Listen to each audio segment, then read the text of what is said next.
This is the story of how a Costco hot dog, yes, Costco hot dog, turned this man, Joey Kinsley, or better known as Sir Yacht, into a star. And by star, I mean full-time YouTuber getting over 100,000 subscribers in months. So how do you go from biking across the state for 5,000 views to getting millions for eating a hot dog? Here's how he broke the algorithm in a couple months, starting right at the beginning. He was doing everything right. He was making travel vlogs, he was doing the challenges, he was putting in the effort. And the result?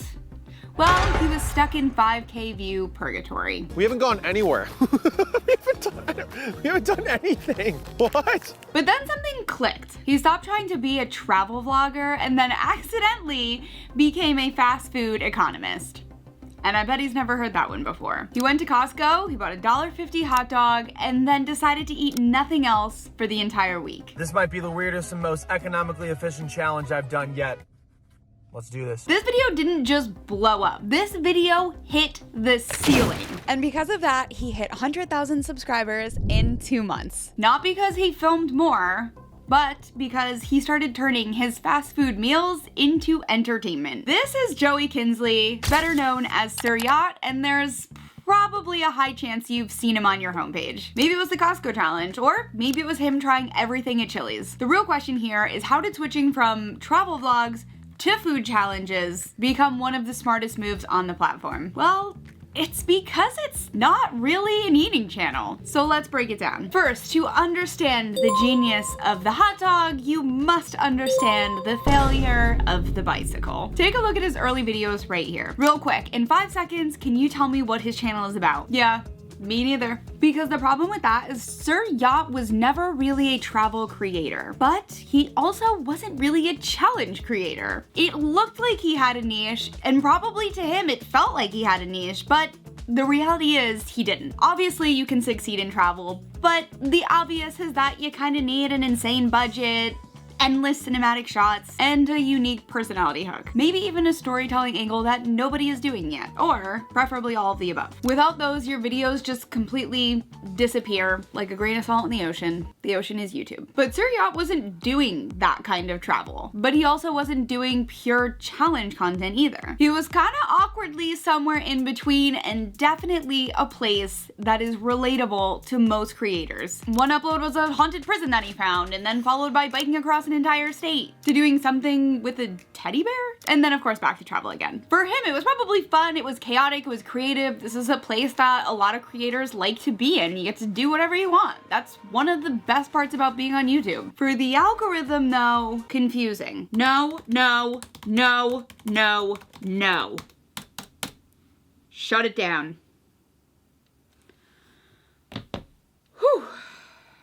Better. Pretty much, there was no clear audience, there was no repetition in format, and no identity for YouTube to actually grab onto. So no matter how much effort he put in, they all kind of landed in the same space, which was a 5K view jail. And that's exactly why the next video, $1.50 hot dog challenge, ended up being the most important video of his career. So how exactly do you go from biking across the state to getting millions of views from eating a hot dog? Well, you have to start by understanding the market gap that Sir Yacht actually found. In 2024, the economy was on the mind. Inflation was high, groceries are expensive, I mean, they still are. But everyone was talking about how much eggs cost and how a bag of grapes were suddenly $14. So while some creators were still flexing their $100 Wagyu steaks, Joey went the complete opposite direction. He didn't frame it as a food challenge. He framed it as fiscal survival.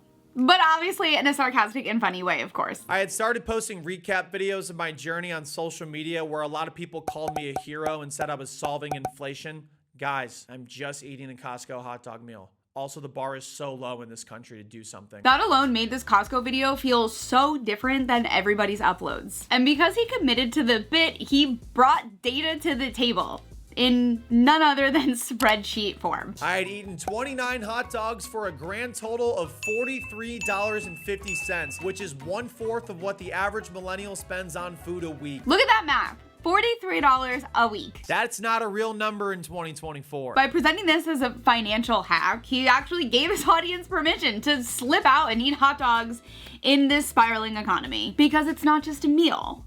it's science. And speaking of science, the results were confusing. I lost weight. I lost 4.2 pounds in 7 days. He ate 29 hot dogs, but he lost weight. And this adds to the anomaly and a comment section that cannot be ignored. Did I accidentally just create a new diet trend? But the content shift is only half of the story. The real secret is in the meta narration. Right from the opening frame, he does something incredibly smart. He presents us with a challenge, a mystery, and a payoff, all within the first 10 seconds. For the next week, I'm eating nothing but the Costco hot dog meal to see if paying $1.50 for a glizzy and drink is worth it. 7 days, 1 hot dog combo, 0 other food or drinks, and no free samples, which is honestly just cruel. Most creators tend to bury the stakes way later on in the video, while Suryat just drops them immediately, right within the hook. At the end of the video, I'll reveal how much I spent and if I got sick of the meal at any point during the experiment. And then he adds the second hook. In less than 10 seconds, you know everything. The rules, the constraints, and the outcome that you're waiting for. The real star of these videos are not the food at all.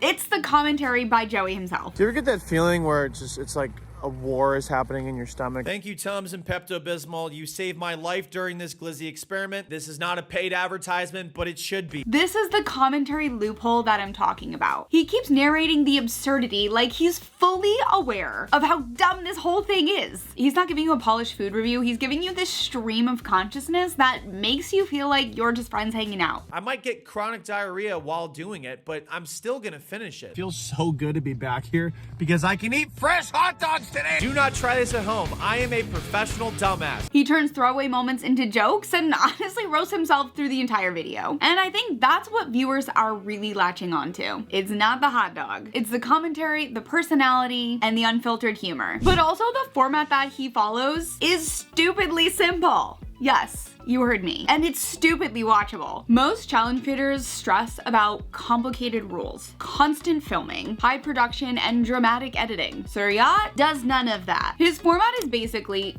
go to Costco, eat a hot dog, talk about it later, and repeat. Which means he doesn't have to film awkwardly in public all day. Yes, you heard that correctly. He's not spending forever doing cinematic shots. He's turning every moment into a story later that the audience can't get enough of. It's simple, it's repeatable, and it's built around him. And in this specific video, he captures the moment when he realized that the high effort trap exists. I went to all 50 capitals in 30 days, and this is the video that does well. I never would have thought in a million years. That right there, that is the thesis of this channel. I went to 50 capitals, high effort. But this, low barrier to entry. He realized he didn't need to conquer the impossible, he just needed to go back to Costco. This is where it gets interesting because we've hit the part where 99% of creators fail. They get that one massive viral hit and they panic. They try to do something even bigger or different, and that's actually where they lose the magic. But Suryat was not a fluke at all. This Costco video was a proof of concept, and a good one at that. So no, Joey didn't just get lucky with one viral video. He very strategically followed this up in the way that we always advise you to do. He looked at the data, he saw why it worked, and now he had his viral format. So then he doubled down.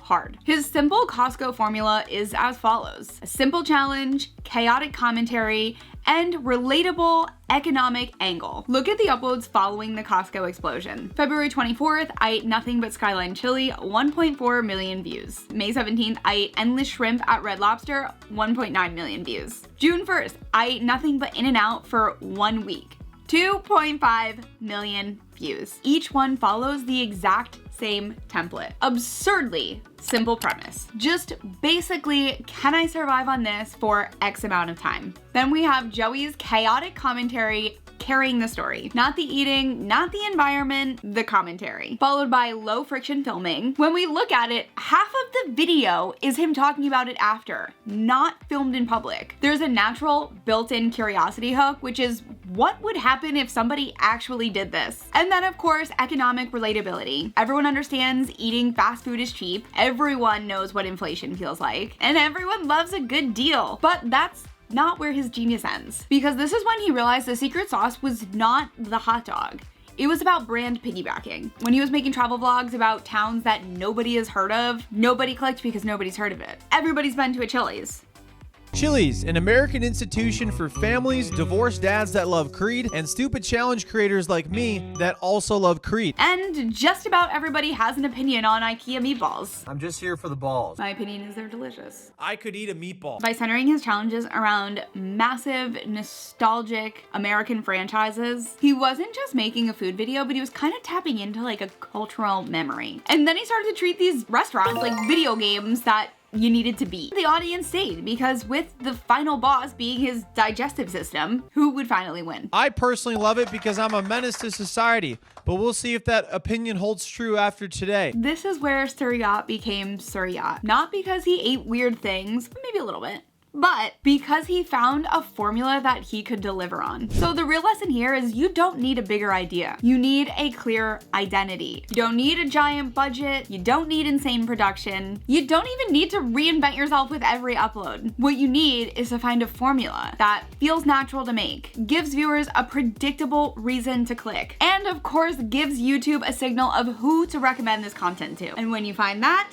you double down. That's how you'll get more views. That's how you'll get more subscribers. That's how your ideas get sharper, and then suddenly you're not even guessing anymore. Because that's what happened to Suryat. And honestly, it can happen to you too. Now, if you want to see another creator who didn't just switch their format, but actually restarted their entire channel to follow their passion, you're gonna want to watch this video right here. And honestly, it's one of the most inspiring creator comebacks we've ever covered. This was such a fun video to make. I'm such a big Suryat fan, so if you haven't checked out his channel, definitely check it out because you're gonna see everything that I'm talking about.